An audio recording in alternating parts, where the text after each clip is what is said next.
आज हम स्पेस और उसके कुछ फैक्ट्स के बारे में जानने वाले हैं, जिसके बारे में आप शायद ही जानते होंगे। जैसा कि कहा गया है, स्पेस ही आखिरी सीमा है।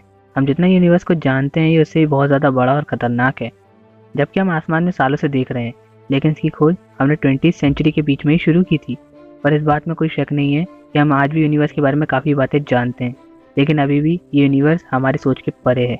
Hello guys, welcome to another episode of riddle. आज हम स्पेस के कुछ इंटरेस्टिंग फैक्ट्स को जानेंगे।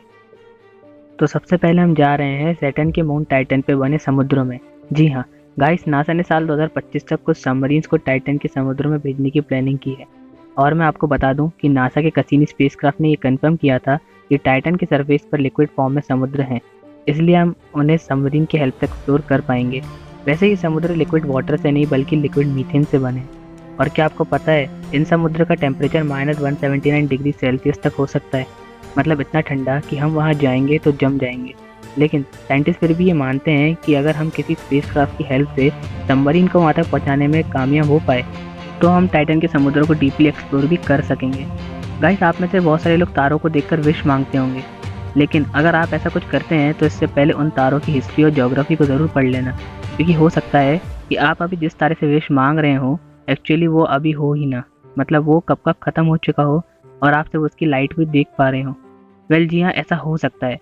एक्चुअली ऐसा इसलिए होता है क्योंकि लाइट को ट्रेवल करने में भी टाइम लगता है।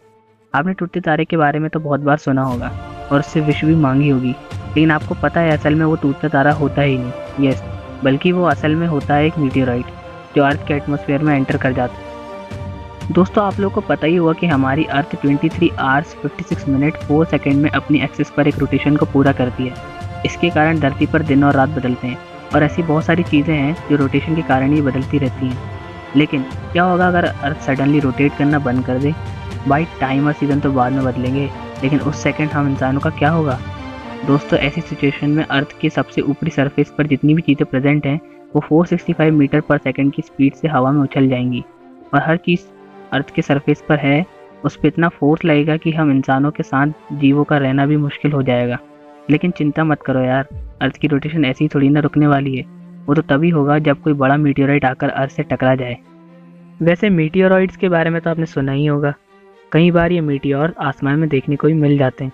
वेट अ मिनट, ये मीटियोर, मीटियोराइट्स या फिर मीटियोराइट सेम नहीं है, या फिर इनमें कुछ डिफरेंस है? वेल, इन तीनों वर्ड्स में डिफरेंस है। जब कोई रॉक किसी कॉमेट या एस्टेरॉइड से टूटकर सन को ऑर्बिट करने लगता है तो हम उसे मीटियोरॉइड कहते हैं। मीटियोराइट स्पेस में यहाँ वहाँ घूमने लगते हैं, लेकिन जब ये अर्थ के एटमॉस्फेयर में एंटर कर जाते हैं तो हम इन्हें मीटियोर कहते हैं। ज़्यादातर मीटियोर इतने छोटे होते हैं कि ये अर्थ के एटमॉस्फेयर में ही जल के राख हो जाते हैं, लेकिन कुछ लकी मीटियोर अर्थ के सरफेस में पहुंचने में सक्सेसफुल हो जाते हैं। ऐसे मीटियोर को हम मीटियोरॉइड कहा जाता है। जब ये मीटियोराइट्स अर्थ पे गिरते हैं तब अर्थ पर थोड़ा बहुत डिस्ट्रक्शन तो करते ही हैं, और उनकी गिरने से आवाज़ तो पक्का बहुत तेज़ होती होगी। वैसे आवाज़ से याद आया कि हमारा ये यूनिवर्स साउंड प्रूफ है। वेल, इसका मतलब ये है कि हम अगर स्पेस में जाएं तो एक दूसरे की बात को नहीं सुन सकते। ऐसा इसलिए है क्योंकि स्पेस में एयर नहीं बल्कि वैक्यूम होता है, और साउंड वेव्स वैक्यूम में ट्रैवल नहीं कर सकते। बुरी बात है ना? वेल, मैं जो अभी बताने वाला हूँ उससे आप बिलीव नहीं कर पाओगे। हमारा सूरज इतनी दूर से तो बहुत शांत दिखता है, लेकिन क्या आपको पता है इसमें गैसेस के न्यूक्लियर फ्यूजन के कारण इतनी तेज़ आवाज़ होती है कि जिसके अंदाज़ा आप लगा भी नहीं सकते। एस्टीमेट के हिसाब से सूरज से इतनी ज़्यादा आवाज़ निकलती है कि अगर हम यहाँ अर्थ पे खड़े होकर इसे सुने तो हमें 100 डेसिबल का साउंड सुनाई देगा। मतलब ऐसा लगेगा कि जैसे कोई हैवी मशीन हमारे आसपास चल रही है। अब आप सोच ही सकते हैं कि यूनिवर्स का साउंड प्रूफ होना कितनी अच्छी बात है। दोस्तों, जब हम यूनिवर्स के दूसरे ऑब्जेक्ट की अर्थ से डिस्टेंस को देखते हैं तो हमें हमारा मून और अर्थ के बीच की डिस्टेंस बहुत ही कम लगने लगती है और हम इसे बहुत ही छोटा समझने लगते हैं। लेकिन यार, ये इतना भी कम नहीं। अर्थ और मून के बीच की टोटल डिस्टेंस 3,84,000 किलोमीटर है। और अगर अभी भी आपको ये छोटी लगती है तो एक इंटरेस्टिंग बात यह है कि सोलर सिस्टम के सभी प्लैनेट का टोटल डायामीटर सिर्फ 3,80,000 किलोमीटर ही है। मतलब ये सभी प्लैनेट्स आसानी से अर्थ और मून के बीच की एम्प्टी स्पेस में फिट हो जाएंगे। अब अगर बात साइज़ की हो रही है तो आपको न्यूट्रॉन स्टार के बारे में ज़रूर जान लेना चाहिए। ये एक जाइंट स्टार के डिस्ट्रॉय होने पर बचे हुए कोर होते हैं जो साइज़ में बहुत ही छोटे होते हैं, लेकिन इनकी डेंसिटी बहुत ज़्यादा होती है। इनकी डेंसिटी 10⁻17 kg पर मीटर क्यूब तक होती है। एंड जस्ट फॉर कंपैरिजन, हमारे अर्थ की डेंसिटी सिर्फ 5 × 10⁻³ kg मीटर पर क्यूब है। न्यूट्रॉन स्टार इतने डेंस होते हैं कि इसका अंदाज़ा आप इस बात से लगा सकते हैं कि आपके स्मार्टफोन के साइज़ के न्यूट्रॉन स्टार का वेट भी हिमालय पर्वत से ज़्यादा ही निकलेगा। जी हाँ, इट्स ट्रू। दोस्तों, अगर मैं आपसे पूछूं कि हमारे सोलर सिस्टम का सबसे ठंडा प्लैनेट कौन सा है, तो आपका आंसर होगा नेपच्यून, क्योंकि हमारे सूरज से सबसे ज़्यादा डिस्टेंस पर तो यही है ना? वेल, अगर हम साल भर के एवरेज टेम्परेचर की बात करें तो जी हाँ, नेपच्यून ही सबसे कोल्डेस्ट प्लैनेट है। लेकिन अगर हम बात करें सबसे कम रिकॉर्डेड टेम्परेचर की, तो यूरेनस सोलर सिस्टम का सबसे कोल्डेस्ट प्लैनेट है। नेपच्यून पर आज तक का सबसे कम रिकॉर्डेड टेम्परेचर -212 डिग्री सेल्सियस है, जबकि यूरेनस पर यह टेम्परेचर -223 डिग्री सेल्सियस तक रिकॉर्ड किया गया था। साइंटिस्ट की माने तो यूरेनस पर इतनी ठंडे कूल टेम्परेचर का कारण उसका अनयूजुअल टिल्ट है, जिसके कारण उसके कोर की हीट लगातार यूनिवर्स में रिलीज होती रहती है, जिसके कारण इसका टेम्परेचर लगातार डाउन होता जा रहा है। चलिए ठीक है, मान लिया कि यूरेनस नेपच्यून से ज़्यादा ठंडा है, लेकिन क्या आप बिलीव करेंगे सूरज के सबसे क्लोजेस्ट प्लैनेट यानी कि मर्क्यूरी पर भी आइस है, वो भी हज़ारों करोड़ों टन्स।